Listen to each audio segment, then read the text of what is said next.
Alam nyo guys, as much as possible, tinatry kong intindihin, tinatry kong i-justify, tinatry kong lawakan ng aking pangunawa at ng aking pag-iisip sa naging rason po.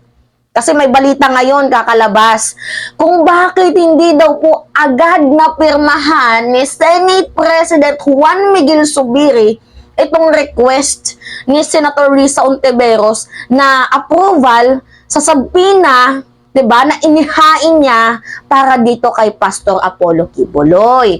Tinatry ko guys sa isipan ko na i-justify kung ka-accept nga ba ang kanyang rason. Pero talaga guys, ang nakikita ko, isang malaking kakupalan po ang ginawa ni Senate President. Pakita ko yung balita. Sabi dito sa balita ha, February 16, ngayon lang po to. Zubiri says he's sure to sign subpoena versus Quiboloy. Okay, matutuwa ang taong bayan kasi pipirma daw itong si Senate President Juan Miguel Zubiri. Pero, huwag kayong matuwa agad-agad guys. Kasi hindi niya pa po pinipirmahan. Nagsabi pa lang siya na pipirmahan niya pero hindi pa po siya nakakapirma. Bakit ngayon ka lang din nagsalita sa rason mong yan?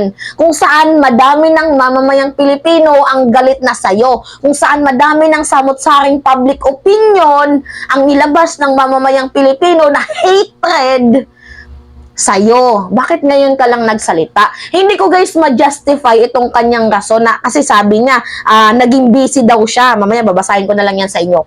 Naging busy daw siya sa charter change. Alam nyo guys, I think hindi naman po yun yung malalim na rason. Parang ang ginawa niya dito, binigyan niya ng pagkakataon, binigyan niya ng oras. Itong si, allegedly, religious group leader na mayroong mga sandamakmak na kaso sa usaping sex offender, human rights violator, large-scale human trafficking, child abuse, rape, at kung ano-ano pa. Binigyan niya ng oras itong pastor na to para makatakas. Bakit? Binalita ko na sa inyo to kanina guys ha. Kita niyan? Kita nyo yung rumored. Rumored pa lang yan. We do not know kung totoo. Pero, there's a possible chances. Kasi nga, wala pang hold order eh. Kasi walang subpoena, hindi pa pinirmahan. Pwede yun siyang maka-escape through private jet. Ano sabi sa balita? Iskapo na. Quiboloy rumored to have flown to China amid abuse charges. Nagigets niyo yung punto ko guys? Dinelay ni Senate President Juan Miguel Zubiri itong pagpirma ng subpoena. Ngayon na nagsalita siya na pipirma daw siya, okay, masaya tayo. Pero ang tanong, nakapirma na ba? Magfe-February 19 na.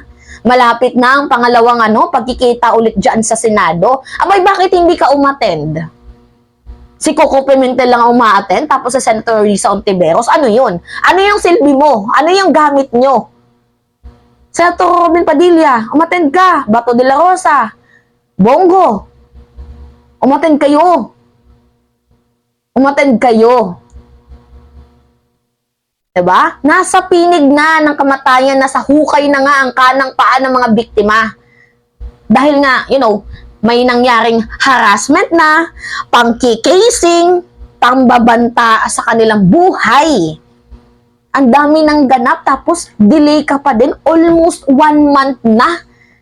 January 23 guys, nag-request itong si Senator Risa Hontiveros after ng hearing na hindi po umattend, hindi po sumipot itong si Pastor Apollo Quiboloy.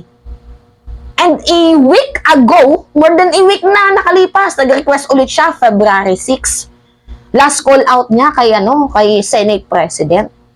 Abay, hindi na naman pinirmahan. Every time na tinatanong siya ni Senator Risa Hontiveros, ang sagot niya, antayin mo na lang yung Pilipino ang magtanong, sasagutin ko yan sa kanila. Bakit kailangan kami pa yung magtanong? Bakit kailangan mo pang gustong magalit kami? You know, you are a public servant. You are meant to serve the public. Dapat wala kang kinikilingan. Serbisyong totoo lamang.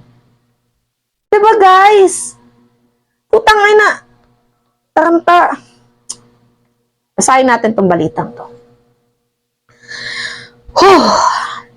Senate President Juan Miguel Zubiri said he will sign the subpoena for religious leader and allegedly sex offender Apollo Kibuloy when Zubiri returns from a trip to Visayas. So as of the moment, nandito po sa Visayas itong si Senate President. So usually guys, alam nyo pwede naman ata yun yung electronic. Correct me if I'm wrong guys, na pwede naman pong pumirma itong si Senate President Juan Miguel Zubiri through electronic ba kahit wala siya. Kasi di ba sa totoo naman guys, kapag may paraan, kapag gusto, madaming paraan. Pag ayaw, madaming dahilan. Yun lang yun guys. Yun lang yun. Kaso wala eh.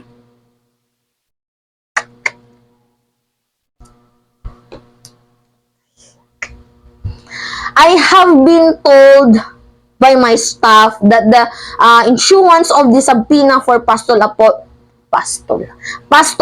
Kibuloy has been prepared and is now ready for my signature. Naka-ready na daw. Tinaano daw siya ng mga staff niya na para pagbalik niya, pipirma na lang daw siya. So, kailan ka babalik? Maghihiring na sa 19.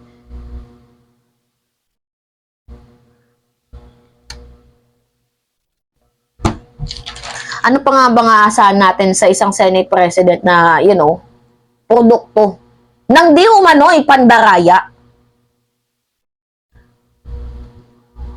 Sabi dito, I am just in the Visayas at the moment for several agreements. But I will sign all this document upon my return. Kailangan pa natin guys antayin yung kanyang pagbabalik. So when? Kailan? Ang dami mong satsat eh. Alam nyo guys, mas maganda sana kung pinirmahan niya na. Di mas matutuwa pa kami. Kaso wala guys. Sinabi niya lang na pipirma siya. Pero hindi natin alam na kapag nakabalik na siya, kung pipirmahan niya nga. We do not know. Kaya Senator Risa Ontiveros, guys, please cross our fingers again na sana maging matagumpay ang laban. Ang nilalakad. Ang pagpo-protest para sa justices dito sa mga biktima ng di umano'y religious leader na di umano'y sex trafficker, human rights violator, rapist, FBI, wanted. So, cross our fingers na maging matagumpay at maging successful pa din ang laban nitong mga taong nasa pinig pa ng injustices. Hoping sana, cross our fingers guys, kahit mayroong delaying tactics na ginagawa ang isa dito. Sabi dito, Zubiri assurance came a day after Senate Deputy Minority Leader Risa Ontiveros pressed a Senate leadership to summon and not just invite Kibuloy. Ontiveros said she wrote to Zubiri on February 6 but the subpoena has yet to be signed. Ganito kasi guys, ang kwento nito, after na, di ba ng hearing, hindi umattend itong si Pastor Apollo Kibuloy. Ang nangyari, syempre, di ba, pambabastos yun. Pwede nga siyang i-contempt Pero anyway, it's a long process pa. Kasi kailangan pa munang magkaroon ng subpoena. Anyway, after that hearing na hindi siya umattend, nag-issue po ng subpoena. Itong si Senator Risa Ontiveros. Naghain siya ng subpoena para dito kay Pastor Apollo Kibuloy. And then, inabutan pa ng linggo guys. Nag-last call siya noong February 6. Last call siya noong February 6. Para dito kay Senate President. And then, dininay. Totally dininay. Parang, hindi pinansin. Ganyan. Ni Senate President Juan Miguel Zubiri. Hindi niya pinansin. Ang akala niya ata, hindi magvo-voice out itong si Senator Risa Ontiveros sa mainstream media. Although, Sinabi ni Senator Risa Ontiveros na hindi siya intrigera, 'di ba, kung bakit hindi niya pinirmahan, pero ang paliwanag niya, gusto niya tanungin pa natin si Senate President. Tayo pa mismo ang magtanong. For what? Nandiyan na yung yung committee chair. Bakit kami pa yung kailangang magtanong kung bakit hindi mo napirmahan? Tapos guys, ito yung putang inang rason niya kung bakit hindi daw siya nakapirma. Sabi niya, Zubiri explained that a lot of administrative work has piled up in his office following the supposed rift between the House and the Senate over the controversial signature drive for charter change. Ang ginawa niyang rason, itong putangin ng People's Initiative, itong pagisan na charter change, ito yung ginawa niyang rason. Dapat talaga, pumirma kayo guys sa sa People's Initiative para naman kahit papaano yung mga ganitong senador mawalan ng boses. Para iisa na lang yung boto ng Congress at ng Senate. Kasi tingnan nyo, halos sa lahat ng senador dito, si Risa Ontiveros lang yung may bayag. Kalalaking tao, di puta. Kalalaking tao, tingnan nyo. Kalalaking tao, pero si Senator Risa lang Ontiveros, ito lang yung katanging-tanging babae, pero literal na merong paninindigan, merong tapang, merong yagballs. Hindi lang babae itong si Senator Risa Ontiveros, hindi lang babae. Babaeng may pinaglalaban, babaeng may prinsipyo, babaeng tumitindig sa katotohanan. Sinabi ata to ni Zubiri na pipirma siya. Kaya alam niya naman ata na hindi effective, ang utang na loob. Diba? Wala. Taga Mindanao ko sabi. Itong si Zubiri. Sabi pa dito, the last few weeks have been married with attacks against the Senate and our democratic institution due to the fake People's Initiative, sabi ni Zubiri. The noise has only just settled down during this last few days in the middle of our efforts to protect the institution. A lot of our administrative works has filled up upon in my office, including paperworks that needs my signature. But Zubiri assured the public that he will sign all pending documents, including the subpoena order against Kibuloy upon his return to Manila. Ngayon, ang question dito, bakit ngayon ka lang nagsalita? Diba? Tsaka, guys, sa tingin nyo, yung rason niya ka-accept? Acceptable reason ba ito? Hindi nga guys, yung totoo. Niwala kayo na hindi niya napirmahan because na-busy siya sa charter change, sa People's Initiative, ganyan-ganyan, blah blah blah. Where in fact, kinall out na siya ni Senator Risa Ontiveros. And bakit ngayon lang din siya nagsalita after na kinall out siya at ginugol na siya ng taong bayan? Nagkaroon na ng public opinion public opinion matters at all. Kung hindi ka pa ginugol ng taong bayan, kung hindi pa nagsalita sa Senator Risa Ontiveros, hindi ka din magsasalita na pipirma ka dito. See?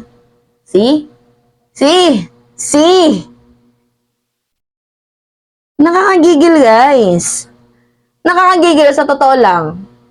Kasi yung mga biktima, nakaranas na ng panghaharas, kinikasing, to the point na ang iba pinagbabantaan pa. Tapos may mga taong nagpapanggap pa dito sa tanggapan ni Senator Risa Ontiveros na, tumistigo. Pero ang rason is para sirain. At pagmukaing walang kwenta ang kanyang, ipinaglalaban.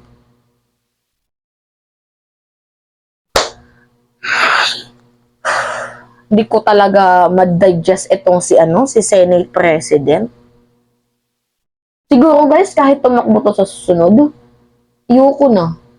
Maliban na lang kung itong isang pagkakamali niya ay sundan niya ng napakadaming tama. Kaya dating palagpasin to. Pero,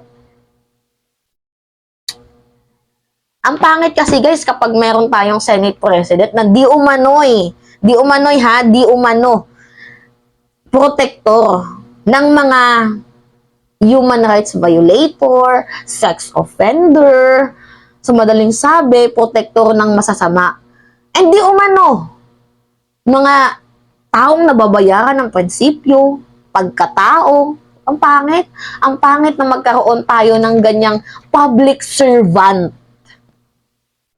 Diba? Kayo guys, ano yung ano nyo? Ano yung maiko-comment nyo dito kay ano, kay Senate President? Tanginang yan. Na-stress talaga yung kipay ko dito. Diba? Huwag mo kaming padaan-daanin sa nabisi ka ganyan-ganyan. Pirmahan mo. Hindi niya pa kasi guys napipirmahan, so hindi pa magiging masaya si Mima. Maganda tong balita kasi inamin niya na pipirmahan niya. Pero as long as na hindi pa siya nakakapirma, walang saysay ang bunganga. Diba? Kilos, mas maganda yung nakikita yung kilos, yung effort, kaysa sa salita. Gawa muna bago salita. Gayahin mo si Vic, oh. Diba?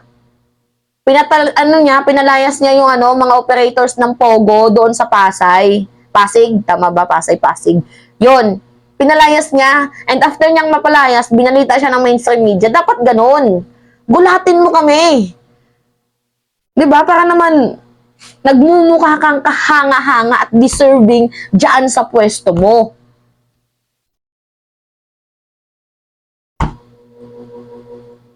Anyway, guys. Yun po yung balita ngayong araw. Dami pa niyang patumpik-tumpik, no? So, pasensya na guys kung medyo mainit tayo ngayon kasi kainit-init naman talaga. And alam niyo naman ata guys, yung pinanguhugutan ko na si Mima Alicia is a pro-life and pro-justice. Kasi sa madaling sabi, kung walang kasalanan, bakit matatakot? Diba? Anyway, yun lamang ho guys. So that's me again, si Mima Alicia nyo. Tagbabalik ulit para sa ating panibagong video.